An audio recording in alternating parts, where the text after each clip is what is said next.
Suscríbete a nuestro canal TVC Play y activa las notificaciones. 3030, Edgardo Melgar en vivo comienza ya. Saludos amigos de 3030, qué bueno que están con nosotros. Gracias por su amable y gentil sintonía. Esta noche aquí con nosotros, como todos los domingos, el doctor Omar Videa. Doctor, buenas noches, bienvenido. Gracias por estar aquí. Buenas noches, licenciado. Tenemos un programazo para hoy, no se lo pierdan. Así es, como siempre. Excelente, doctor. Estará aquí con nosotros más adelante la doctora Elsa Palou, es epidemióloga y estará con nosotros, infectóloga también, y abordará varios temas relacionados con la pandemia, por supuesto, lo que está ocurriendo y lo que puede ocurrir. Antes, la directora del Instituto Universitario en Democracia, Paz y Seguridad, la ex rectora universitaria, la licenciada Julieta Castellanos. Buenas noches, ¿cómo está? Muy buenas noches, un saludo especial a usted, al doctor Videa y a la doctora Palou, que escuché que vamos a compartir panel esta noche. Sí. Y al pueblo hondureño, por supuesto. Muy bien, muchas gracias, licenciada Castellanos. Bueno, en primer lugar, quiero que escuchemos juntos una parte de la homilía de hoy del cardenal Óscar Andrés Rodríguez Maradiaga. Hizo referencia a dos temas, a un tema político y al tema de corrupción. Sobre el tema de corrupción dijo lo siguiente: Honduras está atormentada por un demonio peor, el querer obtener dinero a cualquier coste, la corrupción utilizando los bienes que son para la salud y no para el enriquecimiento ilícito de aquellos que, manipulando instituciones y tristemente hasta leyes, quieren seguir impunes para que Honduras siga atormentada por la corrupción, que es el peor virus, peor que el COVID-19.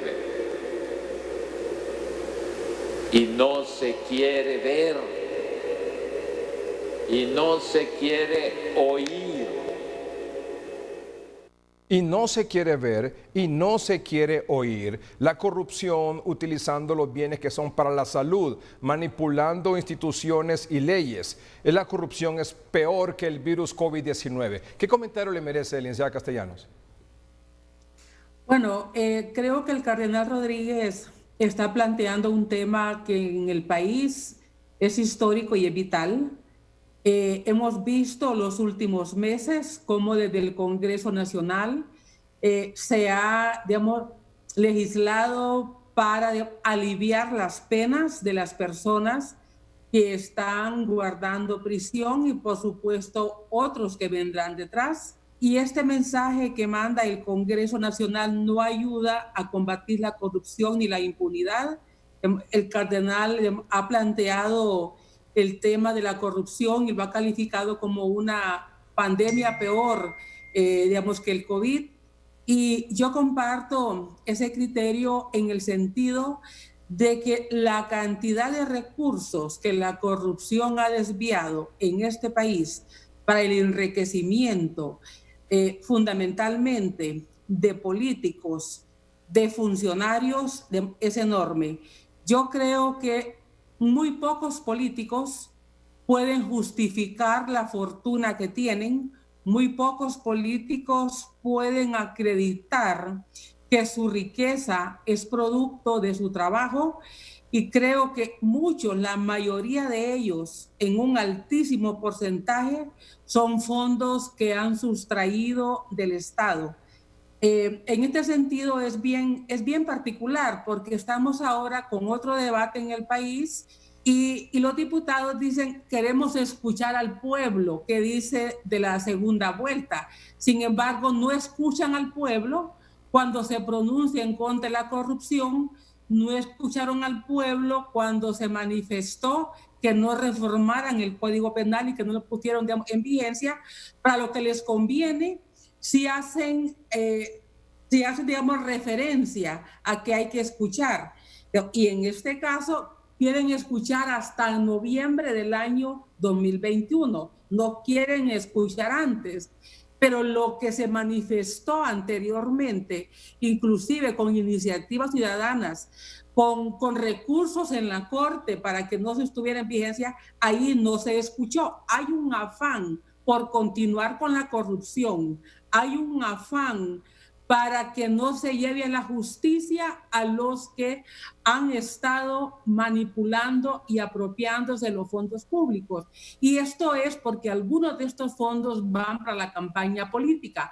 Hay que recordar el año 2013, que es cuando lo del Seguro Social, cuando el presidente Lobo dijo, yo había escuchado algo de eso, pero como venían las elecciones, no hice nada. Entonces, en ese sentido, aquí hay un vínculo entre corrupción, políticos y la política. Y por eso es que está atrapado el Estado en este grupo, a mi juicio, descalificado para gobernar por todos los casos de corrupción que se han manifestado y que ellos, sin ningún pudor público, siguen reformando leyes para protegerse. Así que lo que el cardenal ha dicho, ojalá que lo digan muchos con voz bastante alta, porque esto ya no puede seguir en el país. ¿A quiénes se refiere usted cuando dice que están descalificados para gobernar? Me refiero a los que han gobernado estos últimos años y que están realmente, digamos, que han manejado pésima esta crisis y que no quieren escuchar a la gente que quiere ya una segunda vuelta. Estos sectores que quieren continuar, que digan para qué quieren seguir gobernando, para qué quieren gobernar, qué cambios van a hacer. Yo creo que para el 2021 debemos de preguntarle a los políticos, ¿y usted por qué quiere gobernar? ¿Usted por qué quiere continuar? ¿Usted por qué quiere volver a gobernar? ¿Usted por qué quiere continuar a los que quieren continuar? ¿Cómo va a hacer las cosas en su gobierno de aquí en adelante? Yo creo que ya es tiempo de que no sigamos dando el voto sin saber con quién van a gobernar, con quién lo van a hacer. Entonces, en ese sentido, son las preguntas que ojalá se pueda consolidar, digamos, un movimiento social que independientemente del partido y de los candidatos que aspiren, sea capaz de preguntar, ¿y usted por qué quiere seguir gobernando? ¿O usted por qué quiere ahora, de los candidatos que estamos viendo, y usted por qué quiere seguir en el poder con su partido? ¿Y usted por qué quiere volver a los que quieren volver? ¿Cómo va a hacer las cosas usted de acuerdo a cómo ya las está haciendo su gobierno ahora? ¿Cómo las va a seguir haciendo? Yo creo que son las preguntas que debemos de plantear en los debates políticos y no estar hablando nada más de los pleitos, de las confrontaciones sin contenido. A esas confrontaciones hay que ponerle contenido, hay que ponerle preguntas. Usted dice que este grupo que ha gobernado los últimos años del país está descalificado para gobernar. ¿El Partido Nacional está descalificado para seguir gobernando?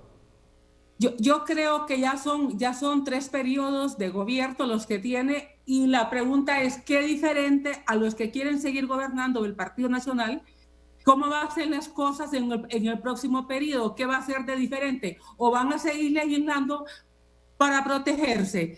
¿O quieren continuar en el poder para terminar de arreglar las cosas en las que están sus militantes, sus activistas o sus dirigentes? Quieren 4 años más para volver a dejar limpio todos sus expedientes y su gente ya fuera, ya judicializada y ya con sobreseimientos. O sea, son las preguntas que tenemos que hacernos. Y en ese sentido, como hondureños y como hondureñas, este país tiene que importarnos ya con otro sentido y no únicamente, bueno, quieren continuar, quieren volver. ¿Cómo va a hacer las cosas en estos próximos 4 años para que este país cambie de rumbo? ¿O van a seguir dando los mismos contratos como los han estado haciendo? ¿Van a seguir con las mismas concesiones? ¿Van a seguir dispensando impuestos? ¿Van a seguir, digamos, endeudando al país? Esas son las preguntas que el debate político debe de plantear en este país. Sin duda no lo van a plantear los políticos. Este es un debate que tiene que estar desde la ciudadanía. Usted dijo que muchos de los dineros de la corrupción en este momento van hacia la política. Lo que he planteado y por lo que vimos del año 2013, cuando el dinero del Seguro Social, que ese fue quizás el escándalo que más despertó la conciencia en los últimos tiempos, porque es un tema sensible, el tema de la salud, la corrupción inclusive puede dejar sin pensión a los jubilados del Seguro Social. Esta misma pandemia puede dejar sin pensión a los jubilados del Seguro Social. ¿Por qué? ¿Cuántas empresas hoy están dejando de cotizar al Seguro Social como patrono? ¿Cuántos trabajadores están dejando de cotizar en su cuota porque están suspendidos? Y el Seguro Social sigue gastando en medicamentos, en más médicos, contratando, etcétera. ¿Cuánto ha gastado el Seguro Social a esta altura en las incapacidades que tiene que pagar? Todo ese gasto, si lo unimos a que no hay presupuesto, a que están dejando de cotizar porque está parada la empresa, eso puede perjudicar a los jubilados que no estén tan confiados, creyendo que su jubilación le va a llegar siempre los días 20. Entonces, la corrupción del año 2013 presumimos que pasó a la campaña política, porque eso fue lo que nosotros oímos.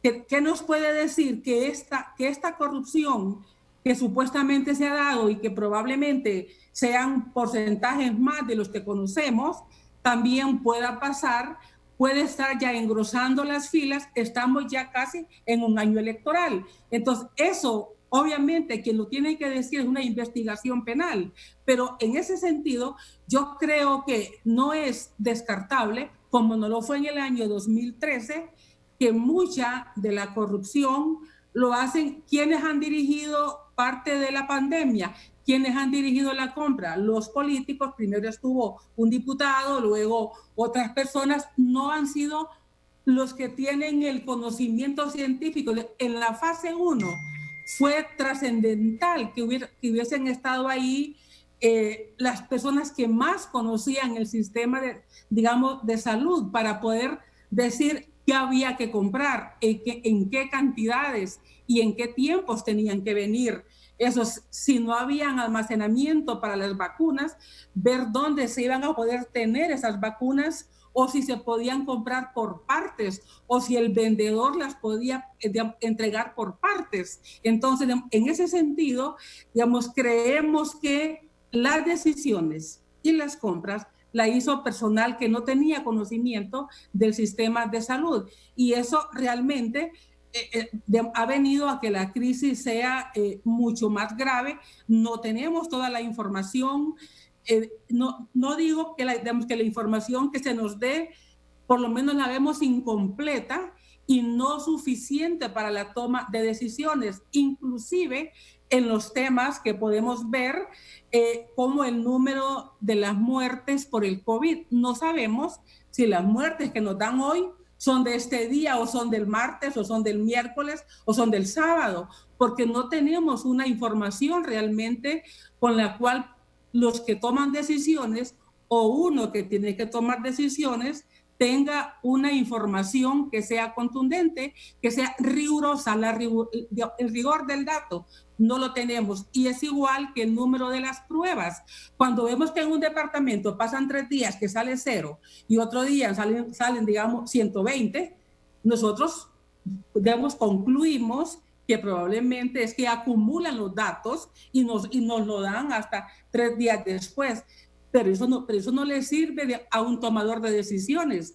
El doctor Contreras, que lo vemos todas las noches, debería decirnos: las muertes que estamos dando este día son de tal día, porque no nos coincide el dato de lo que reportan los hospitales con lo que nos dicen en la noche. Entonces, en ese sentido, los que somos investigadores, aunque sea en el área, digamos, social, como es mi caso, yo me fijo en esos detalles y yo me doy cuenta que la información que nos dan no es coherente, no tiene correspondencia, y por lo tanto, digamos, tenemos días que en San Pedro Sula, en Cortés, nos salen, digamos, seguidos más de 150, 200, y en Tegucigalpa nos salen 60, nos salen 40. Eso distorsiona la imagen colectiva que tenemos del comportamiento de esta pandemia, porque no nos dan una información que sea realmente coherente.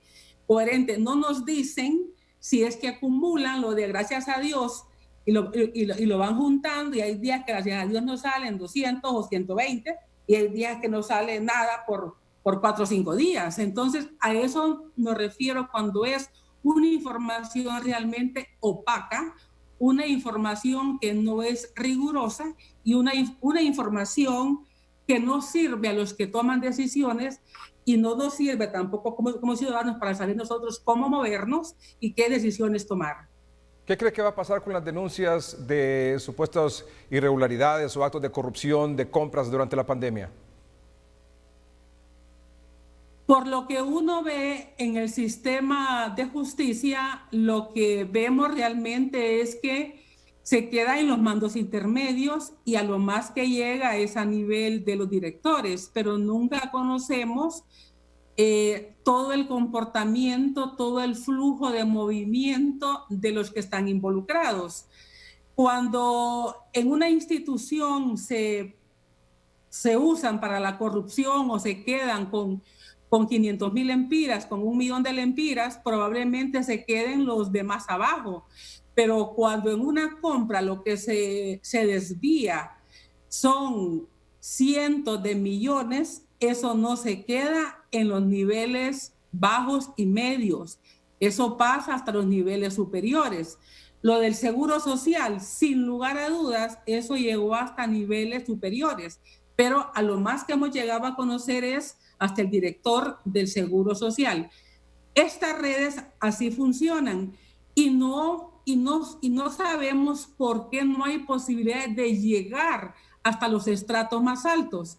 Para el caso ya vimos que salió el tío del doctor Mario Zelaya, pero también vimos que 2 mujeres que firmaron para las becas, que también fueron un fraude, ellas siguen presas.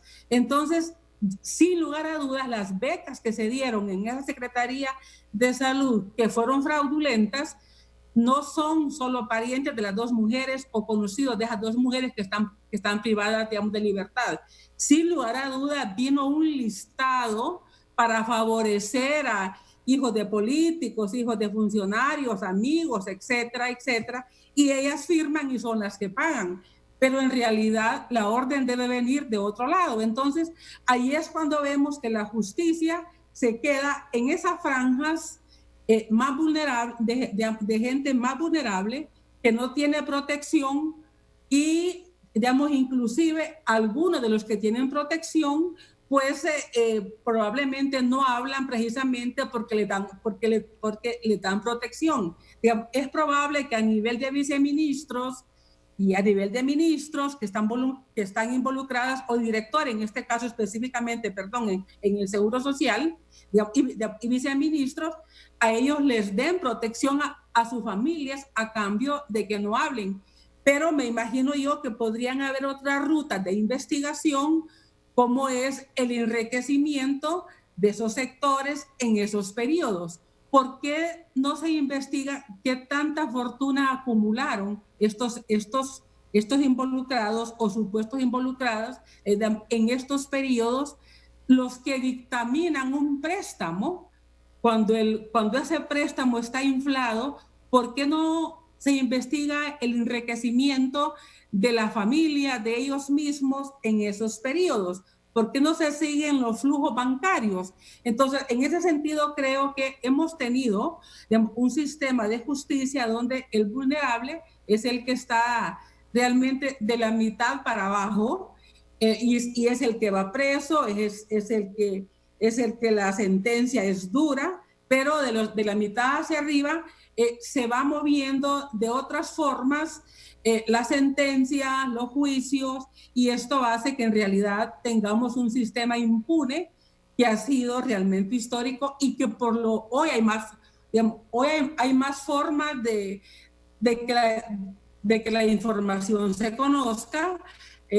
Hay más organismos de sociedad civil como ASJ, como el CNA, como el FOSDE, que están dándonos, digamos, información y que la gente puede hacerse de estos criterios, de este conocimiento que antes no había. Pero sin lugar a dudas, eso, ojalá que esos informes creen presión sobre el sistema y que hayan investigaciones, que se conozcan las investigaciones y que también haya las acusaciones y las sentencias debidas.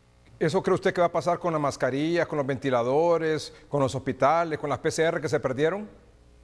Yo prefiero no hacerme ningún criterio a esta altura. No tengo por qué, digamos, arriesgarme haciendo expectativas o arrojando confianza, digamos, en el sistema. Yo mejor voy a esperar los resultados y creo que hay información que estas mismas, digamos, organizaciones que he citado han estado dando, y que esa información, nosotros ya tenemos un criterio de cómo se ha manejado esta pandemia, ya tenemos un criterio probablemente de quiénes son los que manejaron mal esos recursos, y ojalá que podamos tener la oportunidad de confirmar a través de investigaciones contundentes, digamos, que sean rigurosas y que sean fehacientes, para poder exigir y poder pedir, digamos, y poder elegir el próximo año, digamos, a personas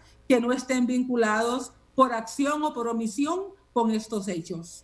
Mucho se ha hablado sobre, por la situación que estamos atravesando de esta pandemia, que obviamente va a tomar lo que resta de este año y muy probable varios meses del próximo, sobre el tema de elecciones primarias, sí o no, en marzo, y elecciones generales en noviembre del próximo año. ¿Usted cree que eso no debe ser motivo de discusión?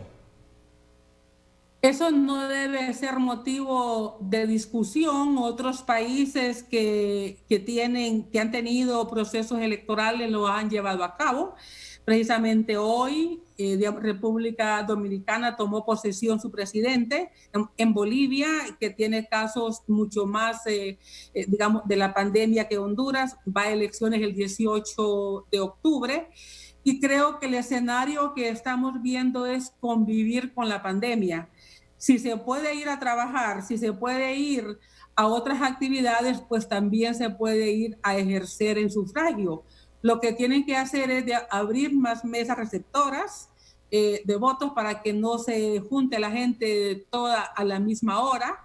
Y bueno, el proceso todavía está para largo, está para marzo. Hay una vacuna, algunas de ellas probablemente van a generar más confianza.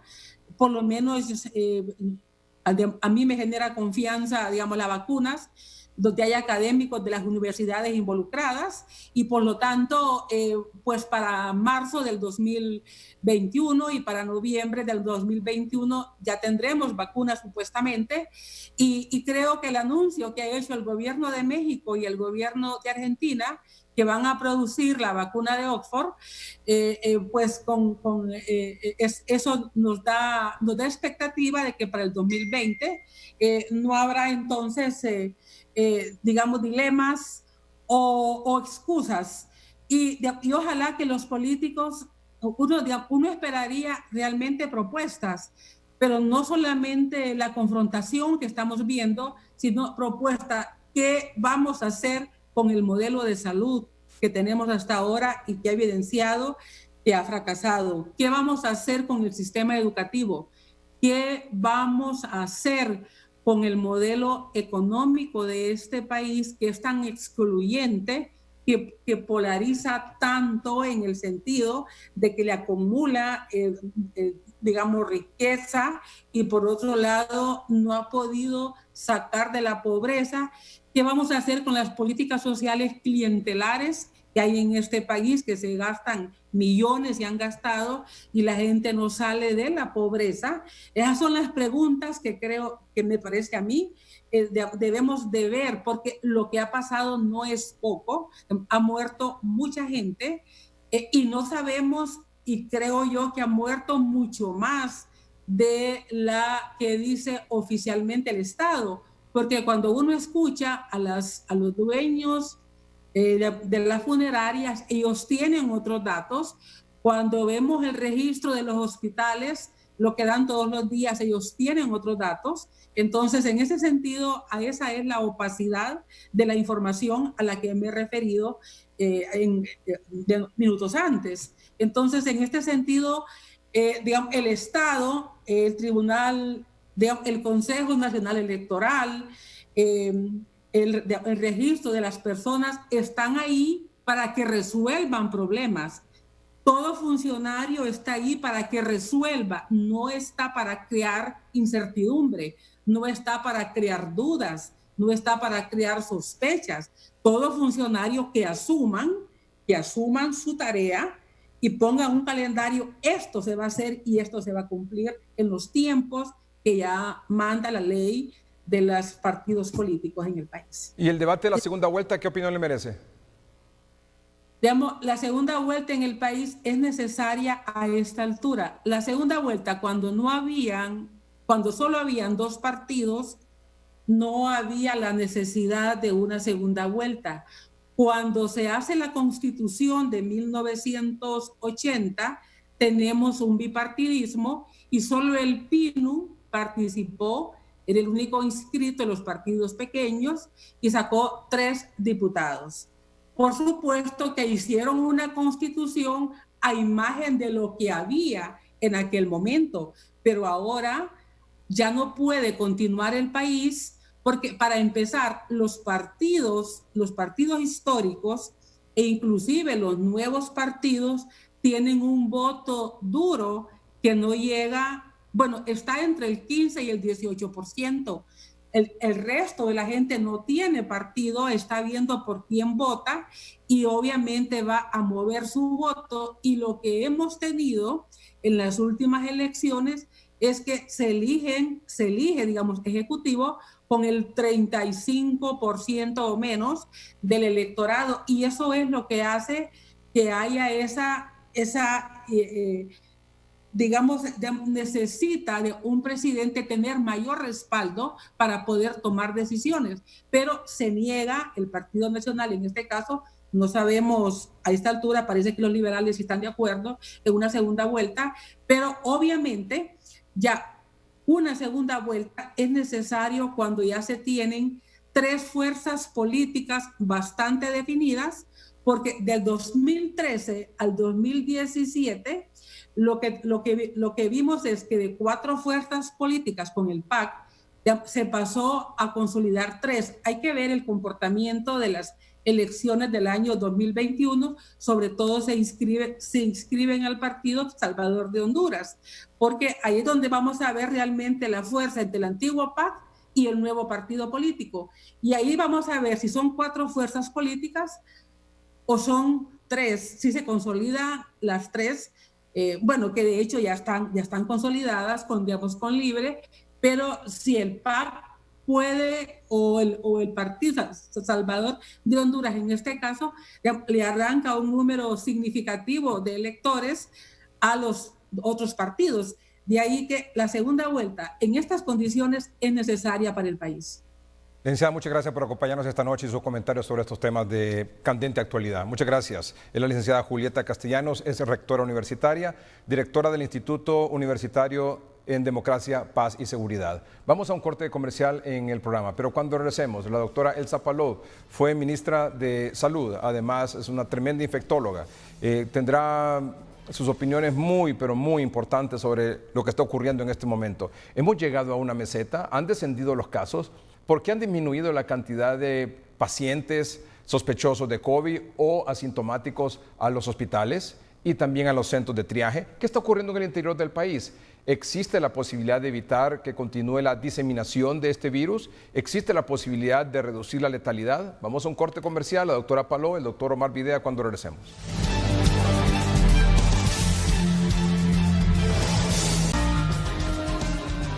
Doctora Elsa Palou es infectóloga, exministra de Salud, expresidenta del Colegio Médico. Gracias por acompañarnos esta noche, doctora. Aquí estamos siempre con el doctor Omar Videa. Bienvenida. Gracias, muchas gracias por la invitación. Mucho gusto, un placer comunicarnos con ustedes, el doctor Videa, el licenciado Melgar y el pueblo hondureño a través suyo.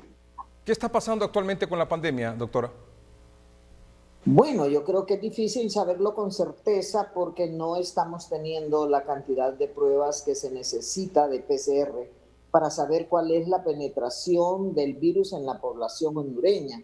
Acordémonos todos los problemas que han habido con las pruebas de laboratorio, los 250,000 reactivos que se dañaron. Entonces, en realidad no podemos saber, inferimos lo que está pasando en vista que tenemos más ahorita de 49,900 casos confirmados, más de 1,500 muertes confirmadas, ¿verdad? Entonces, sin embargo, eso creemos que está por debajo de los valores reales.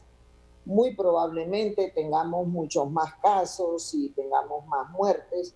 Lo que pasa que esto es lo que está confirmado y no podemos confirmar más porque no tenemos con qué confirmarlos. Entonces, es difícil saber realmente hasta dónde tenemos el problema mientras no podamos medirlo de forma fehaciente.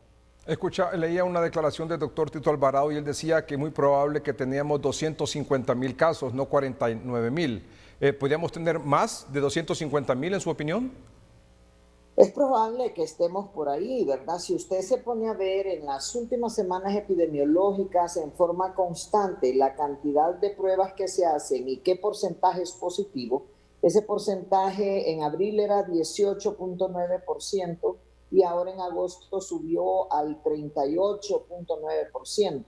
Entonces, si nosotros le pudiéramos hacer pruebas a, qué sé yo, la mayor parte de la población, probablemente el 30% de esa cantidad de personas a las que le pudiéramos hacer las pruebas estaría positivas. Digamos que se la pudiéramos hacer a toda la población hondureña, a los 8 millones que vivimos en Honduras, ¿verdad? Entonces, digamos que 30% es mucho, pongámosle menos, pongámosle un 10%. 10% de 8 millones de habitantes son 800,000 personas que podrían tener la prueba positiva si se las hiciéramos. Y bueno, el 80-85% de esas personas probablemente no tengan síntomas o los síntomas sean muy leves, pero habrá un 15% que necesite ir al hospital. Eso es cerca de 100,000 personas. Y habrá un 3 a un 5% que necesite ir a cuidados intensivos. Esos son números que nosotros sabemos que no podemos manejar porque no tenemos capacidad instalada para manejarlos.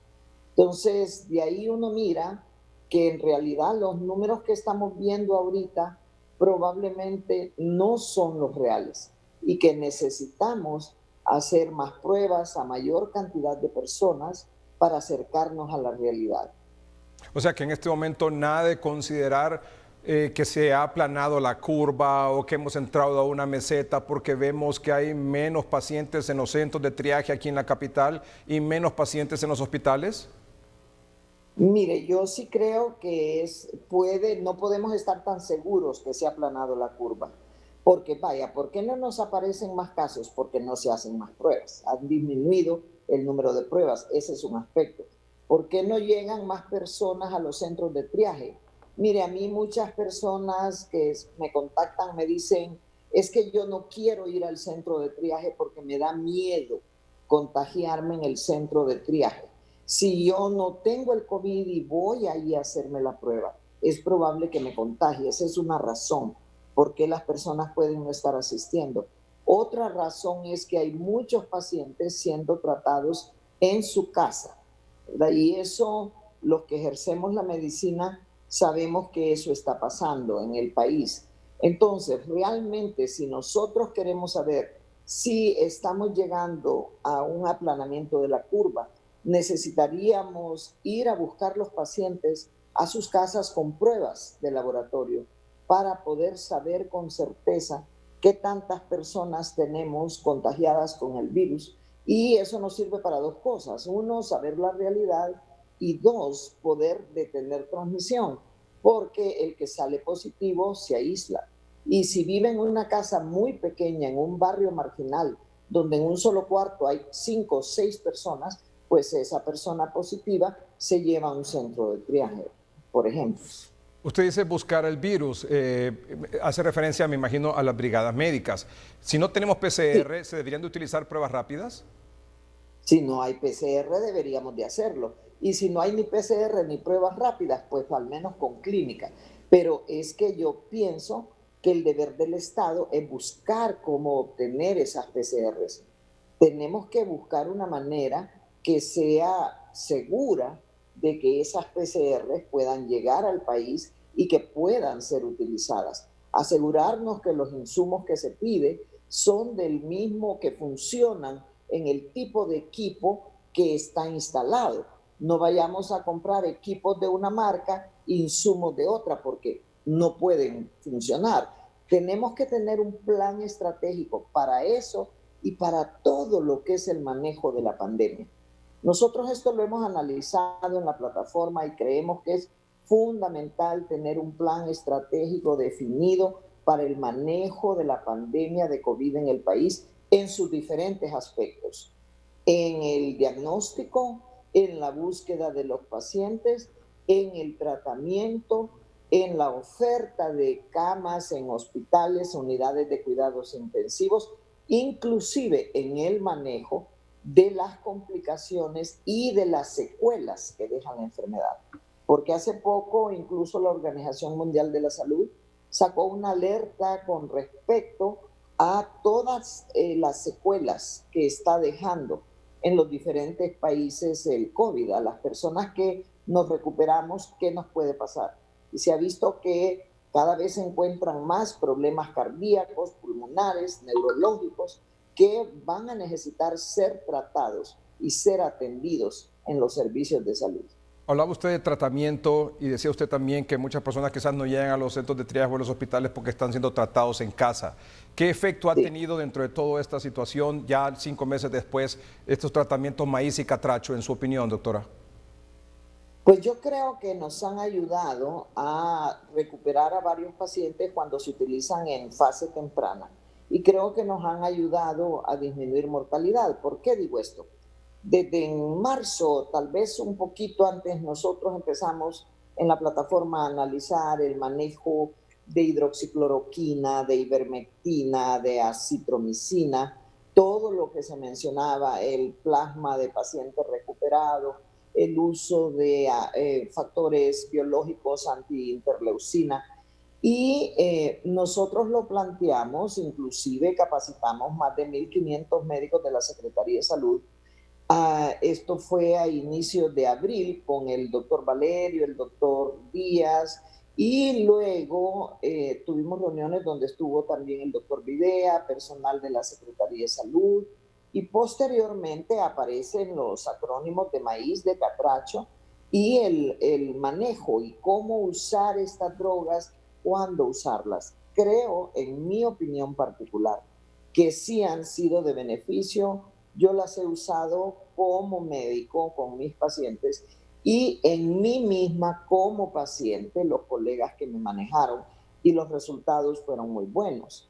Yo considero que uno puede compararse, por ejemplo, con países que no usan estos esquemas. A pesar de un sistema de salud tan débil como el nuestro, a pesar de la precariedad de nuestro país y nuestra situación económica, tenemos menos mortalidad que Estados Unidos, tenemos menos mortalidad que Italia, menos mortalidad que España. Ahorita andamos aproximadamente en un 3.1% de mortalidad de los casos confirmados de COVID. Y esto no es porque el Estado está haciendo un trabajo fabuloso. Yo creo que esto tiene mucho que ver con los tratamientos tempranos, porque algo que está bien demostrado es, de nada sirve dar hidroxicloroquina o ivermectina con el paciente en cuidados intensivos, intubado, en ventilación mecánica o en sistemas de alto flujo. Ahí ya no estamos haciendo nada. Sin embargo, cuando nosotros estamos usando ivermectina, hidroxicloroquina, acitromicina, zinc, vitamina C, al inicio de la enfermedad, con los primeros síntomas, ahí sí nosotros hemos podido ver que sí hay un beneficio en el paciente. Yo sé que cualquier médico me podría decir, bueno, pero es que hay un 80% de pacientes que de todas maneras se van a recuperar. aunque lo que usted le dé sea un poquito de agua del río chiquito, como dice uno de los colegas, se va a recuperar. Sí, el 80%, pero hay un 15% que se complica y yo no sé si el paciente que está frente a mí es del 15% que se complica o del 80% que no se complica. Ante la duda, le ofrezco un tratamiento que ha mostrado en Honduras que mejora los casos. Y creo que es la oportunidad de aplicar el método científico y levantar los datos de Honduras para poder mostrar nuestros resultados. Yo sé que el grupo del doctor Sierra Hoffman, el doctor Valerio, el doctor Díaz están ya en una fase muy avanzada de la publicación de un trabajo de investigación que muestra los resultados en pacientes de San Pedro Sula, por ejemplo. Y eso es lo que hay que hacer, mostrar cuáles han sido nuestros resultados y compararlos con los de otros lugares en donde no se usan estos esquemas. Me pareció haber escuchado a usted decir en algún momento, vale más un paciente vivo, recuperado gracias a la experiencia y no un paciente muerto esperando la evidencia. Algo similar, como dice un colega nuestro, el doctor Dala, él dice, prefiero ser un vivo empírico que un muerto académico. Y los médicos preferimos un paciente vivo empíricamente y no un paciente muerto académicamente. Entonces, si nos vamos a ir a los estudios científicos, literatura a favor y en contra de hidroxicloroquina hay para tirar para arriba. Literatura a favor y en contra de ivermectina también, pero literatura a favor y en contra de remdesivir también. Y si nosotros vemos los resultados de remdesivir, no disminuyó mortalidad. El estudio norteamericano publicado en New England, en base al cual se aprueba su uso, no disminuyó mortalidad. Lo único que demostró es que disminuía en 4 días la hospitalización de los pacientes. Y hubo otro estudio en China, también publicado en New England, que dijo que era igual que placebo, pero a remdesivir todos lo quieren usar. Entonces, ¿por qué no le vamos a dar el mismo beneficio a hidroxicloroquina, a ivermectina, a zinc, que son medicamentos que se han usado cientos de miles de veces en el mundo entero? Porque, por ejemplo, hidroxicloroquina, con eso se maneja malaria, con eso se maneja lupus, con eso se maneja artritis, se ha usado un montón de años y se sabe que es seguro. Claro, no se lo voy a dar a un paciente con arritmia o a un paciente con una cardiopatía activa o a alguien que se ha infartado recientemente, pero en el resto de la población hay muchísimos años de uso que muestra su seguridad. Con ivermectina se ha usado por años como un antiparasitario. A ellos se les ha encontrado también actividad antiviral in vitro. Han habido estudios en animales y los estudios franceses, españoles, brasileños y de varios otros países que muestran efectividad. Entonces, ¿por qué sí le voy a creer al de remdesivir y por qué no le voy a creer a los otros? Hagamos nosotros nuestra propia experiencia, publiquémosla y veamos qué pasa. A mí, como le digo, si yo creo que tengo un manejo que puede ser efectivo y tengo frente a un paciente que no sé si va a estar en el 80%, que es una gripita, o en el 15% que puede llegar hasta UCI, ante la duda, yo uso el tratamiento. Y creo que son miles los médicos en el mundo que lo hacen. Doctor Videa, ¿qué opinión tiene? Sin duda, bueno, saludar a la doctora Elsa Palou, una maestra de generaciones, de la cual hemos en la pandemia tenido la oportunidad de debatir y de discutir estos protocolos de manejo. Y como bien lo dice ella, recabando hoy en horas de la tarde un par de estadísticas, como en Estados Unidos, donde la tasa de letalidad es del 3.36%, nosotros con un 3.14%. Países como el mismo Italia, que alcanza una letalidad al día de hoy del 13.9%. Países como el mismo México, con el 10.9% de letalidad, producto de lo que la doctora comenta, el no tener una estrategia de un abordaje terapéutico temprano.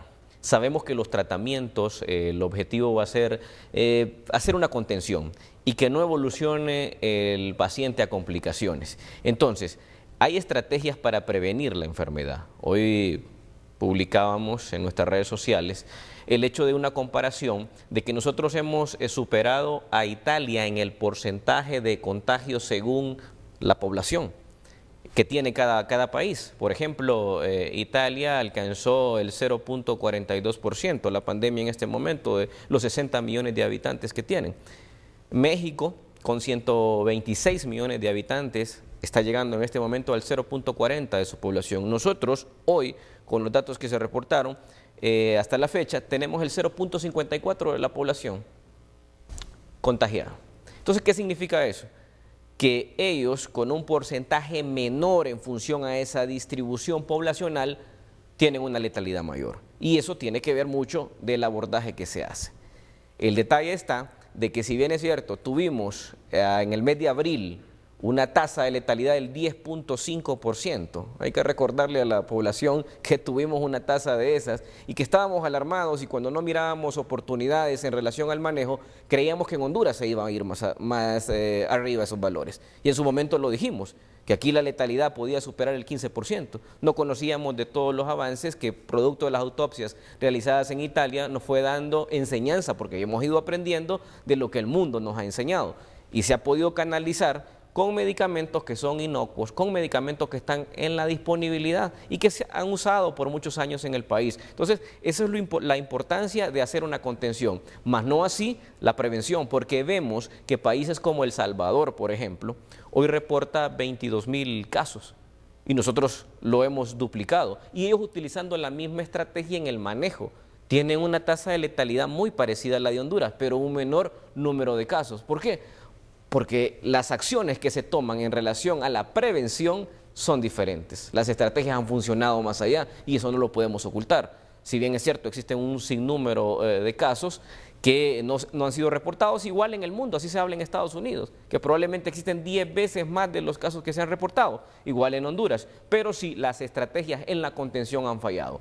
Pero esa letalidad que se nos ha mantenido y se nos ha reducido desde el mes de junio, mayo-junio, eso lo vemos con peligro, y nos gustaría conocer también la opinión de la doctora Palou en el sentido de lo que nos preocupa en particular, y a través de los noticieros hoy mismo en el programa 3030 hemos mantenido la preocupación de hace varios meses, que la hemos compartido con usted en su momento, doctora, del área rural. En este momento el 44% de los casos en el país ya se han distribuido en los 16 departamentos, porque el 66% están concentrados al día de hoy en Cortés y en Francisco Morazán, pero sabemos que eso se ha ido reduciendo y se ha ido ampliando hacia las zonas regionales. ¿Qué va a pasar?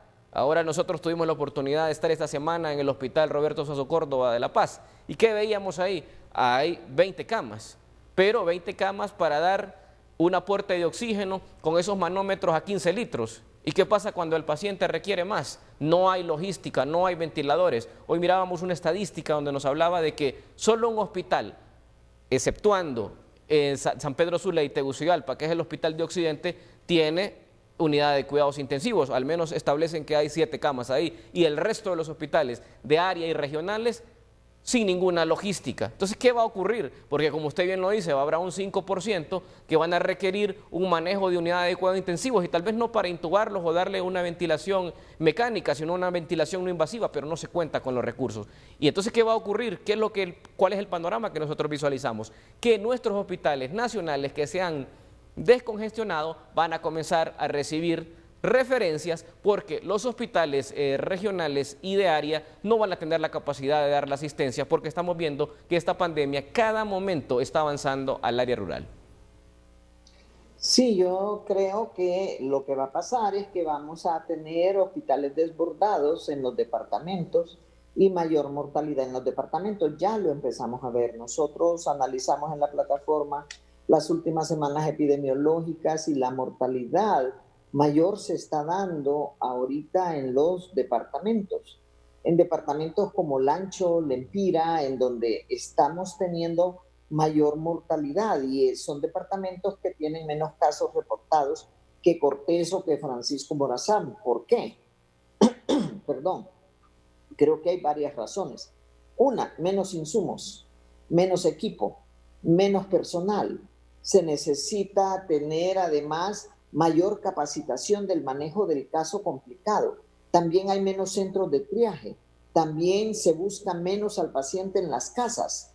Y algo que para mí ha ayudado bastante es lo de los centros de triaje y la búsqueda del paciente en casa, que se hizo tarde, que se hizo de manera imperfecta, pero al menos se está haciendo. Yo recuerdo que empezamos a recomendar esto allí en marzo, que era necesario ir a buscar el virus a las casas, que era necesario ir a buscar el paciente a su casa. Si Mahoma no va a la montaña, bueno, pues entonces ahí tenemos que ver también la necesidad de más centros de triaje. Como eso no lo tenemos en las áreas rurales, en los diferentes departamentos, allí es donde ahora se nos va a concentrar el problema.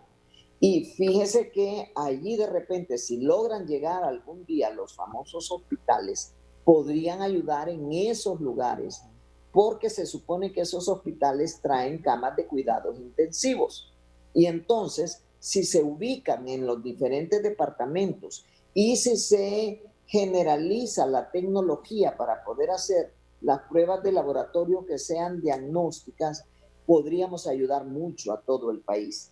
Porque Tegucigalpa y San Pedro Sula de alguna manera está logrando mantener una contención en la mayoría de sus casos, pero ahora el problema se va a dar al interno del país. Y veamos qué va a pasar cuando se abra el transporte urbano e interurbano, porque ese es un aspecto que puede incidir bastante en el repunte de casos. Se tiene que tener algo bien planificado, bien estructurado, y me preocupa que yo he estado oyendo a algunas personas de los dirigentes del transporte que han dicho que no se está dando este plan estratégico.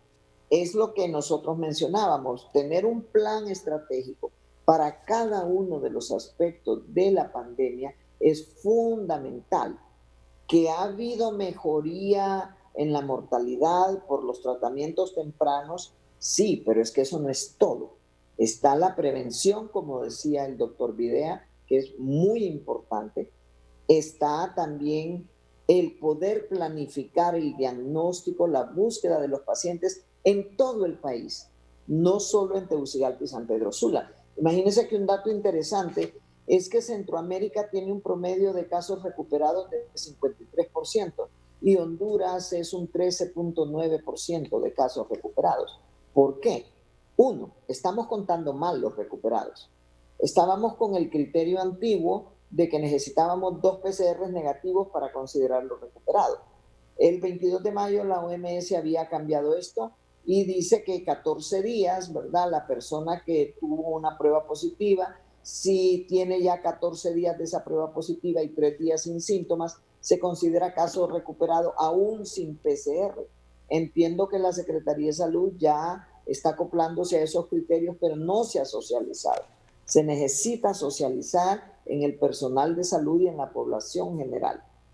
Las campañas educativas, desde en marzo nosotros escuchamos que van a haber campañas educativas televisadas, en radio, de diversas maneras, pero en realidad no se ve con el ímpetu que se supone que se iba a tener.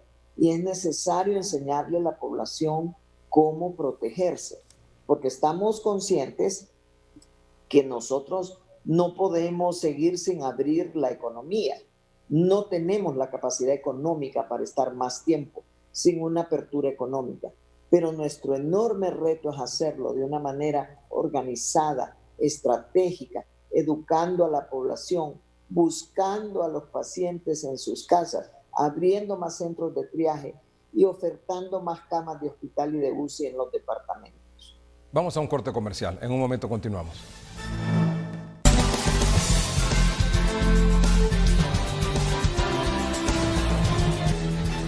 Bueno, aquí se confirma lo que evidentemente nos ha dicho la doctora Paló, lo del doctor Videa en tantas ocasiones. Doctora Paló, doctor Videa, pocas pruebas, pocos casos. Más o menos pruebas, más o menos casos. Más pruebas, más casos, evidentemente. Mire, a mí me da una envidia ver Salvador todos los días ahí el reporte, 2.500, 2.600, todos los días y no baja esa cantidad. Mire que hoy apenas 1000 y pico. Ayer teníamos 1200, hoy menos de 1200. Doctor Videa. Sí, sin duda alguna seguimos viendo, como bien lo manifestaba la doctora Polo en su introducción, que la positividad se mantiene. Hoy tuvimos una positividad del 47%. Así ha ido la tendencia. Y es que entre menos pruebas, más el grado de positividad se va a dar. Un ejemplo rápido, Panamá hoy realizó 3200 pruebas. Tiene una positividad del 11% en las pruebas de los 81,000 casos que llevan ahora. Y lo otro que estamos viendo es que el día de hoy, y como hemos visto en los últimos reportes, no son los departamentos de Cortés y Francisco Morazán los que ocupan el mayor número en la distribución de pruebas procesadas con estos resultados. Hoy fue el departamento de Atlántida con 128 que lo encabeza. Y vean el reporte de los decesos, de las pruebas procesadas y que reportaron decesos. Es el departamento de La Paz con 13. Entonces, estamos viendo cómo se sigue distribuyendo, en la medida que van pasando los días, seguimos viendo que sigue repuntando este virus en las regiones rurales o regionales del país. Doctora Palou. Sí, creo que eso es lo que estamos viendo, pues menos pruebas, menos casos, pero estamos viendo que es en los departamentos ahora donde vamos a tener más casos y más muertes. La letalidad a nivel nacional, acabamos de ver, es alrededor de 3.5%, pero hay 9 departamentos que tienen una letalidad mayor que el promedio nacional. Olancho, Comayagua, Colón, por ejemplo, son departamentos en donde andamos 4.3, 5.1. ¿Qué es lo que está pasando ahí, verdad? Es lo que tenemos que analizar como país y poder corregirlo. Hay algo que también creo que es importante decir. Esta es una enfermedad cambiante. Esta es una enfermedad de múltiples aristas, en donde todos los días aprendemos, en todo el mundo. Acuérdense cómo manejábamos esto en marzo.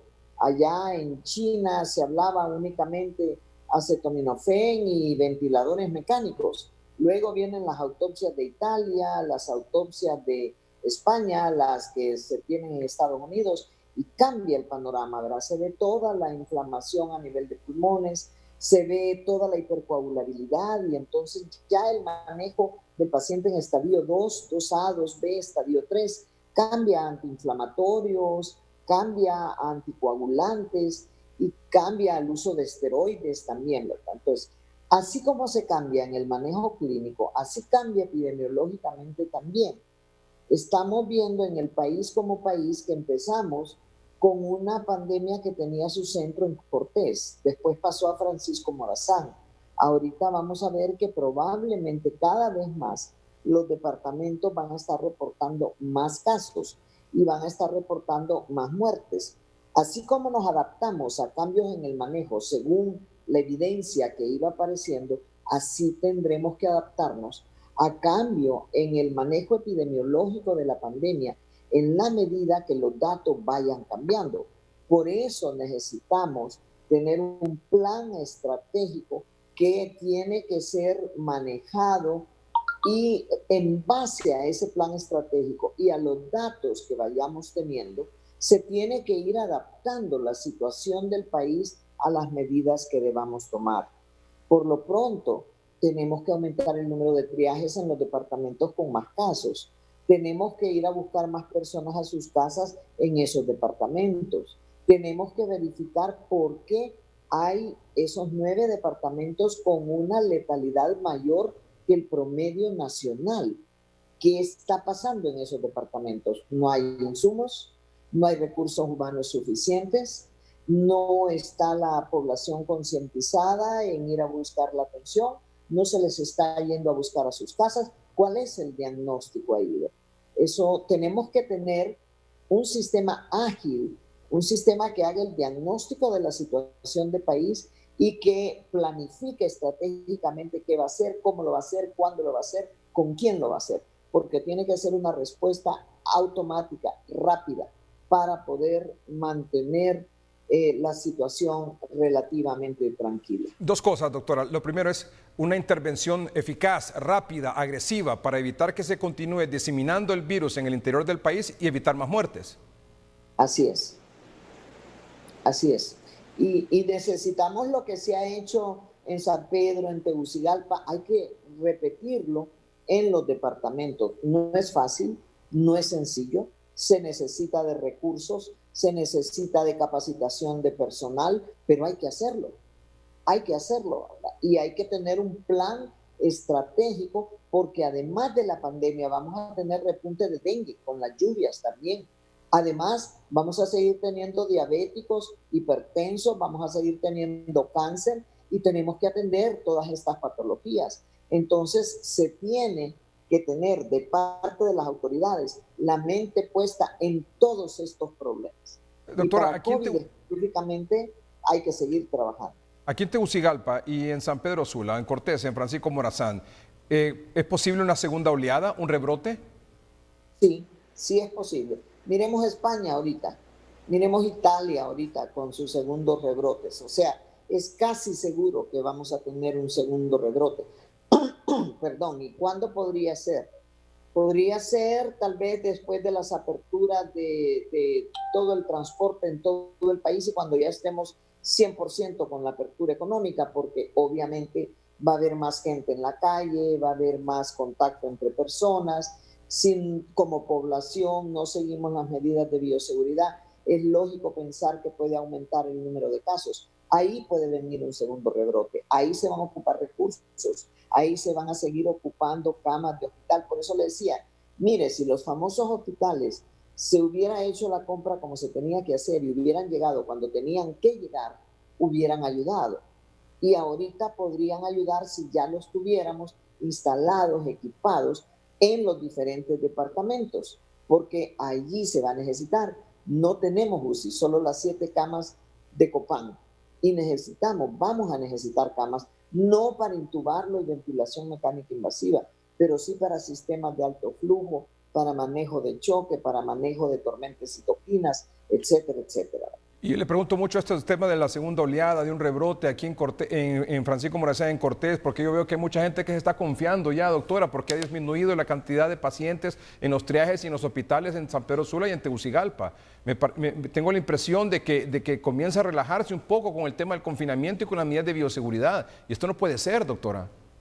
Hay un falso sentimiento de seguridad y ese falso sentimiento de seguridad puede contribuir a la magnitud de la segunda oleada. Entonces, no podemos confiarnos, pero yo soy de las personas que creen que sí puede haber una segunda oleada. La estamos viendo, China ya tuvo su segunda oleada, España, Italia, y la estamos viendo en todo el mundo. Mire Estados Unidos, en los estados que se han puesto muy relajados. Mire lo que pasó en Florida, en California. ¿Y por qué nosotros vamos a ser diferentes? ¿Y esa segunda oleada, ese segundo rebrote puede ser más violento que el primero? Sí, puede llegar a ser más violento. Acuérdese que nosotros tenemos solamente población contagiada en Honduras. Es muy poco, ¿verdad?, lo que tenemos todavía de población contagiada. Si nosotros vemos cuántos casos positivos, es 0.54% aproximadamente de la población de Honduras contagiada. Ahora, ¿eso qué quiere decir? Que hay un 98-99% susceptible de contagio. Entonces, los números pueden ser mucho mayores.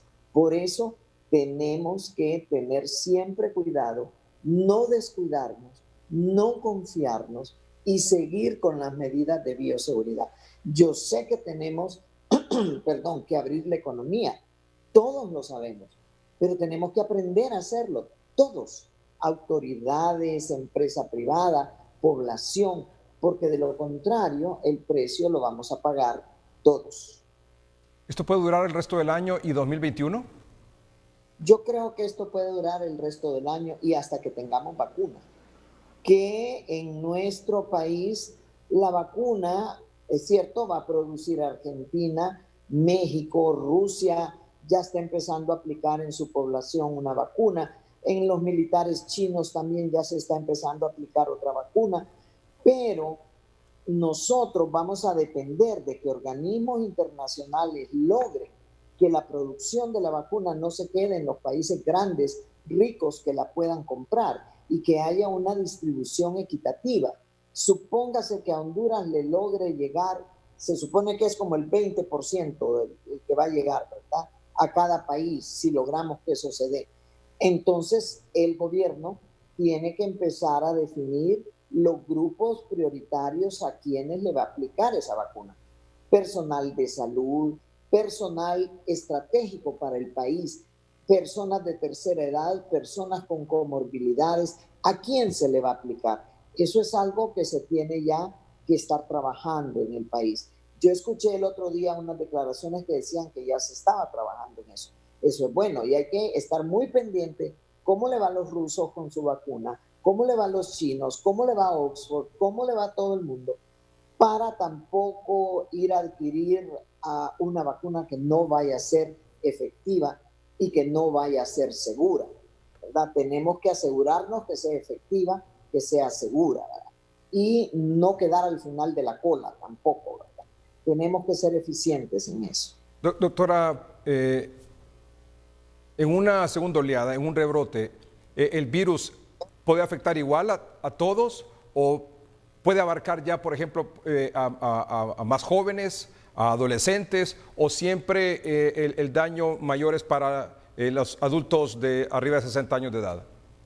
Bueno, el virus tiene mutaciones y en las mutaciones se ha visto que actualmente hay algunas mutantes que son más contagiosas que las anteriores. Y España estaba reportando que en algunos lugares de España, en la segunda oleada, están teniendo mayor cantidad de gente joven contagiada, ¿verdad? Entonces, eso es algo que hay que ver qué pasa en los demás países que ya están en la segunda oleada y para ir viendo más o menos qué es lo que nos puede pasar a nosotros. Había una pregunta interesante. Una vacuna, este virus tiene diferentes tipos de cepas. Sí, tiene mutaciones. ¿Y la vacuna será para todas? Pues en teoría sí, porque hasta ahora todos ellos tienen la proteína S de la periferia del virus. Y la mayoría de las vacunas, ya sea que usa tecnología de RNA mensajero o vectores como adenovirus o virus atenuados, todos ellos están usando la proteína del spike, que se llama de la corona del virus. Entonces eso es algo constante en todas. Las mutaciones que se han dado son más a nivel de material genético y no han afectado las partes que han sido utilizadas en la vacuna. Así que esperemos que funcione aún en todas estas variantes por las mutaciones que se han dado. Pero lo que sí se ha podido ver hasta el momento es que las mutaciones pareciera que han conferido mayor contagiosidad, aparentemente no mayor letalidad, pero sí mayor contagiosidad. Y esto es algo que puede variar. Acordémonos, solo llevamos 8 meses de pandemia. Esto empezó en diciembre, en Wuhan, y estamos en agosto. Entonces, en 8 meses hemos aprendido muchas cosas, pero probablemente nos falte mucho más por aprender también. Aparte de su profesionalismo, su talento y su amor por Honduras y su entrega y su compromiso para enfrentar esta situación, usted y el doctor Videla tienen algo en común, salieron del COVID-19. Y en ese sentido, ¿cuánto dura la inmunidad? ¿Hay temor a una reinfección? Sí, sí puede haber, definitivamente. Mire, hay un 10 a 15% de personas que cuando les da el COVID de manera muy suave o sin síntomas, nunca desarrollan anticuerpos, ningún tipo de anticuerpos. Eso está demostrado en varios estudios. Los que desarrollamos anticuerpos, en primer lugar hay 2 preguntas que todavía no tienen una respuesta definitiva. ¿Cuánto tiempo nos van a durar? Y la calidad que van a tener. ¿Qué tan eficientes van a ser? Si nos vamos a guiar por los anticuerpos en otros coronavirus, en SARS, en MERS, en los coronavirus que dan la gripe, duran 1 año y medio, 2 años, pero nosotros apenas llevamos 8 meses de pandemia. Perdón, entonces no sabemos exactamente cuánto nos van a durar, ni la calidad que van a tener. Hay menos del 1% de casos que en el mundo se ha reportado, en Corea, en Europa, en Honduras se por lo menos 3 casos, de personas que salen del hospital con PCR ya negativas y semanas después vuelven a tener PCR positiva y algunos de ellos con síntomas. ¿Qué fue esto? ¿Fue una recaída? ¿Fue una reinfección? ¿O qué pasó? En realidad no se sabe exactamente. Ahí la literatura médica todavía no tiene algo definitivo. Se está estudiando esto. No sabemos si son recaídas o si son reinfecciones, pero que se han dado esos casos, sí. En Corea del Sur fue de los primeros países en reportarlo en más de 70 personas. En China, en Wuhan, se reportó en 5 médicos que estuvieron ingresados por neumonía por COVID, salieron y semanas con 2 PCR negativos y semanas después estaban otra vez con PCR positivos. En Honduras sé de al menos 3 casos que tuvieron su COVID, egresaron, tuvieron sus PCR negativos y semanas después también de nuevo PCR positivos. Está reportado eso, pero todavía no sabemos con certeza si estos son recaídas o si son reinfecciones. Por lo tanto, a seguirse cuidando. A seguirse cuidando, como si no nos hubiera dado. Así es, y el detalle, como bien lo mencionaba la doctora, es el hecho de poder certificar que se desarrollaron anticuerpos. Hay una teoría que es lógica y válida, que en la medida de la agresividad que tuvo el virus, entonces menor probabilidad, si fue asintomático o con síntomas leves, pudo o no haber desarrollado anticuerpos. Y el determinar eso es fundamental porque la CDC, que es el Centro de Control y Prevención de Enfermedades Infecciosas en Estados Unidos, establece que habrá un mínimo, hablan ellos, de 3 meses de inmunidad. Todavía no lo definen y eso puede extenderse, como bien lo dice la doctora. Hay mucho estudio al respecto, pero mucho más cuidado debe tener una persona y ese debe ser el mensaje. Todos debemos de seguirnos cuidando, lógicamente el riesgo siempre está y podemos ser nosotros una excepción a la regla, pero aquellos que no desarrollaron anticuerpos tienen un alto riesgo que a la vuelta de la esquina pueden volverse a infectar. Claro, o sea, porque he escuchado a muchas personas que salieron del COVID y dicen, no, yo estoy tranquilo, ya salí de eso, dice. No, hay que confiarse. No, hay que ver si tiene los anticuerpos, si generó anticuerpos y si esos anticuerpos son de buena calidad, ¿verdad? Para defenderlo de otra infección. Muy bien, ya regresamos. Así. Algo interesante.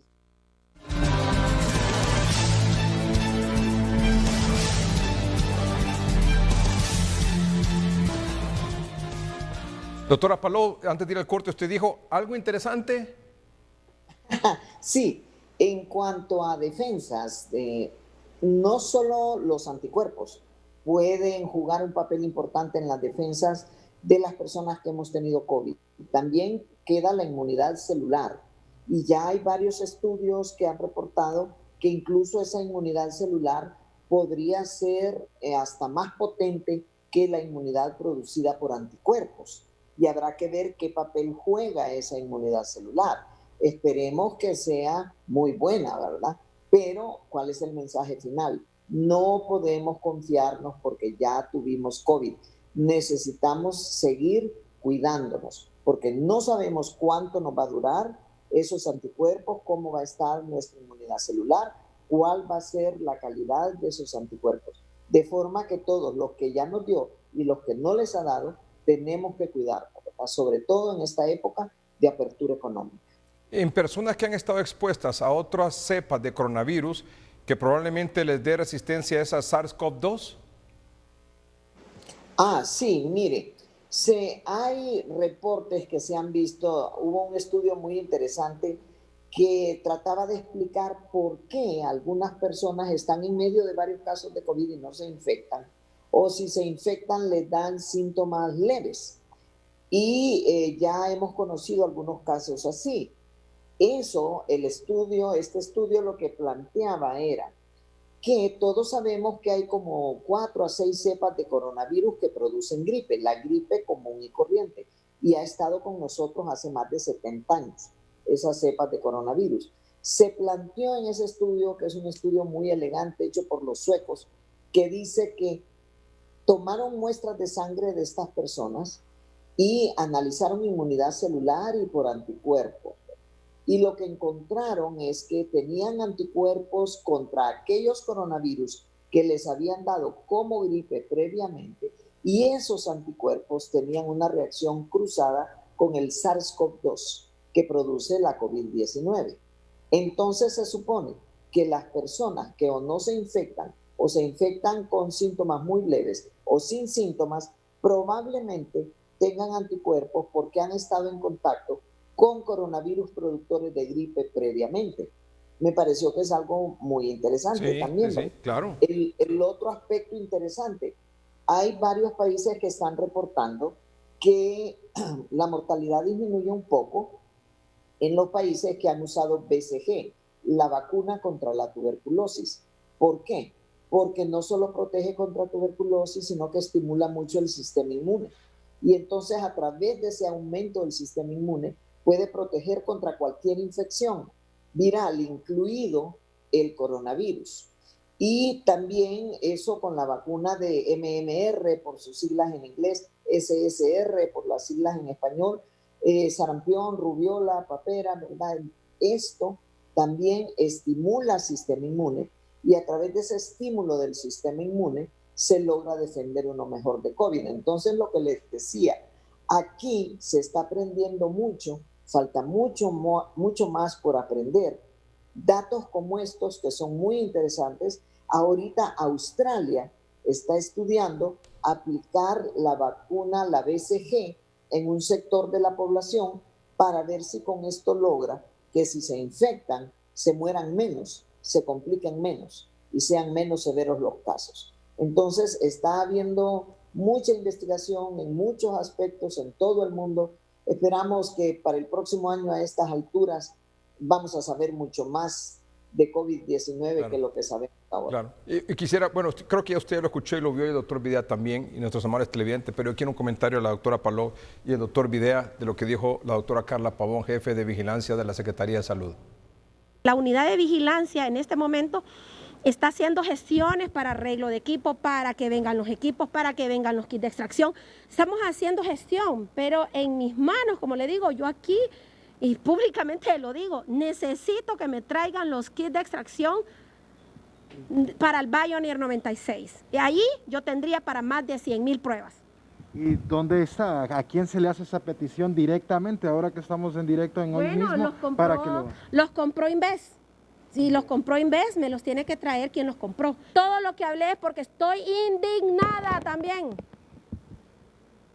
Indignada porque soy la jefe y todavía no me traen esos kits de Corea. ¿Cuál es el impedimento de traerlo? Que me digan, doctora, es que fíjese que no están producidos, no sé. Yo no sé nada, es que no me informan. El problema es que no me informan. Entonces yo estoy así, que bonito que todos los días, y esas muestras, y ¿por qué no muestras? ¿Y por qué no? Ay, porque no tengo kits, por el amor de Dios, no tengo kits. Pero me llaman, doctora, que por qué no produce 3,000, que no sé qué, y se enojan. ¿Y qué quiere que haga? Si no tengo los equipos, señores, no tengo los kits. Y eso es lo que me indigna. Que me llamen presionándome, ¿por qué no hace esto? ¿Por qué no hace el otro? Ay, es que tengo, pues, vamos a tener respuesta. Pueblo hondureño, perdón, porque no le hemos dado respuesta, perdón. Se lo digo yo, perdón, porque no le hemos dado respuesta. Doctora. Bueno, yo creo que lo que necesita el pueblo hondureño, vuelvo y repito, es un plan estratégico definido en el manejo de los diferentes aspectos de la pandemia. Doctora, discúlpeme. Yo vengo escuchando eso desde abril. Discúlpeme que se lo diga, pero usted sabe que es cierto. Sí. Usted en 30-30 lo dijo en marzo. Cuando se acuerda que yo le pregunté y usted me dijo, llegamos un momentito, me dice, que el ventilador, cuando llega a UCIs, un paciente se nos muere y toca decidir a quién se le va a dar. ¿Se acuerda cuando hablamos de eso en marzo con usted, doctora? Y de entonces usted dijo un plan estratégico para enfrentar esta pandemia, orquestado, consensuado, con un solo protocolo para que esto avance de manera correcta y que sea un plan definido donde todo el mundo trabaje alrededor de ese plan y conforme a ese plan. No como ahora, por ejemplo, que aquí se trabaja de una forma en Tegucigalpa, de otra forma en San Pedro Sula y no digamos en el interior del país. Por favor, doctora, yo vengo escuchando eso de usted, que es una autoridad en este tema, desde marzo. Estamos en agosto y no existe el plan. Entonces de eso se trata. ¿Qué es lo que existe? Fraccionamiento, descoordinación. No existe un trabajo coordinado que nosotros podamos ver entre SINAGER y la Secretaría a lo interno de la Secretaría, entre las brigadas y los centros de triaje y los hospitales, brigadas, centros de triaje, hospitales y secretaría. ¿Dónde está esa organización? ¿Dónde está ese plan estratégico? Mientras eso no exista, vamos a seguir teniendo problemas con los kits de extracción, con medicamentos, con equipo de protección personal y con todo lo que tenga que ver con la pandemia. Descoordinación evidente la que vemos a través de las autoridades y sin duda alguna el detalle está de que cómo le vamos a explicar a aquella persona que le dijeron, ¿sabe qué? Lo diagnosticamos 14 días después y su familiar nos dimos cuenta 2 semanas posteriores que había fallecido por COVID porque no teníamos la prueba. Porque en los primeros días la única herramienta que existe para diagnosticar en Honduras el COVID-19 es a través de una prueba de PCR. Entonces, ¿cómo le vamos a explicar a esa persona que hoy no se le puede realizar el examen porque no hay reactivos, porque se echaron a perder 250,000? Ese es el punto, no solamente es las disculpas, entendemos la impotencia, pero hay una desorganización porque debe de haber un solo mando y creemos que el mando lo debe de tomar o se le debe delegar a la secretaría que le toca hacer esto, que es la Secretaría de Salud. Y ante ellos que coordinen y dirijan y sean ellos los responsables y que rindan las cuentas de cómo administraron esta pandemia. Vamos a un corte comercial y regresamos para despedir el programa esta noche. Despedimos el programa solo con una última pregunta. Doctor El Zapaló, me preocupa a mí mucho, no sé si estoy equivocado o no, o sobredimensiono mi preocupación con respecto a los asintomáticos. Los que más se contagian, decía el doctor en su informe el jueves pasado, decía, son entre 21 y 50 años de edad. Así es. Pero los que fallecen son los mayores de 60 años, generalmente. Así es. Entonces, me preocupa demasiado, me preocupo por el tema de los asintomáticos. ¿Cómo detectarlos? ¿Qué hacer con ellos, doctora? A través de pruebas masivas y buscándolos en todos lados, en su casa, en los centros de trabajo, en todos lados. Acordémonos, el hecho que esté llegando menos gente en los triajes no es indicativo de aplanamiento de la curva, porque los asintomáticos y los de síntomas leves no llegan a los triajes. Y ahí podemos tener una masa de gente que esté contagiada, que no la estamos detectando y que va a seguir contagiando a más personas. Hay que irlos a buscar, al trabajo, a la casa, a donde sea necesario para detectar. Pero eso no se detectan de forma clínica, con síntomas. No. Eso no se detectan con el termómetro, eso no, con el oxímetro. Eso se detectan en base o a PCR o a pruebas rápidas. Así es.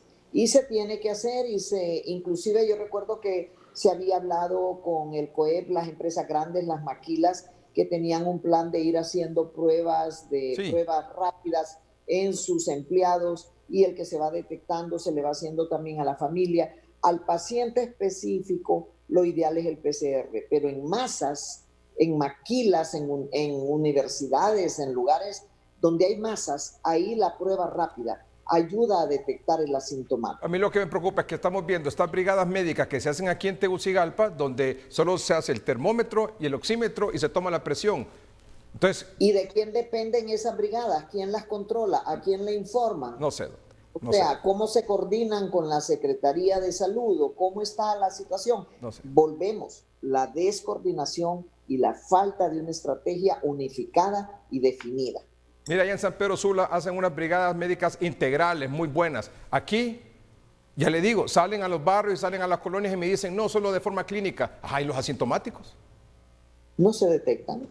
Y si ahí había un asintomático, pues ese asintomático va a continuar contagiando a más personas. Y acuérdese, la mayoría de la población de Honduras está bajo la línea de pobreza. Más de 60% bajo la línea de pobreza y más de 40% en pobreza extrema. Viven 5 o 6 personas en un cuartito. Con uno que esté asintomático, los 6 van a estar contagiados en poco tiempo. Doctora, muchas gracias de nuevo. Hace 5 meses, un día, el 15 de marzo fue el programa con usted y el doctor Videa. Sí. Bueno. Espero que no pasen otros 5 meses para volvernos a encontrar. Muchas gracias, doctora. Que esté bien. Gracias, un gusto. Gracias, doctor Videa. Cerramos con usted. Sí, indudablemente creo que la estrategia está clara. Si no tenemos pruebas PCR, lo que tenemos que hacer es ir a buscar a esos posibles asintomáticos y sintomáticos leves, irlos a buscar a los centros de mayor concentración. ¿Y cuáles son esos? como bien lo decía la doctora, las maquilas, los mercados. Hay que tratar de hacer este tipo de acciones porque ahí es donde tenemos que ir a buscar el virus. No esperemos que el virus nos llegue a los hospitales. No tenemos la capacidad logística para darle atención a tanta gente. O sea, no hay cama para tanta gente. Tenemos que ir a buscar el virus cuando comienza a crecer para irlo a aplacar con el tratamiento. Y aunque se tenga la cama, lo que no queremos es que se nos compliquen y se nos mueran en esa cama. Correcto. Gracias por su atención. Buenas noches y que estén bien.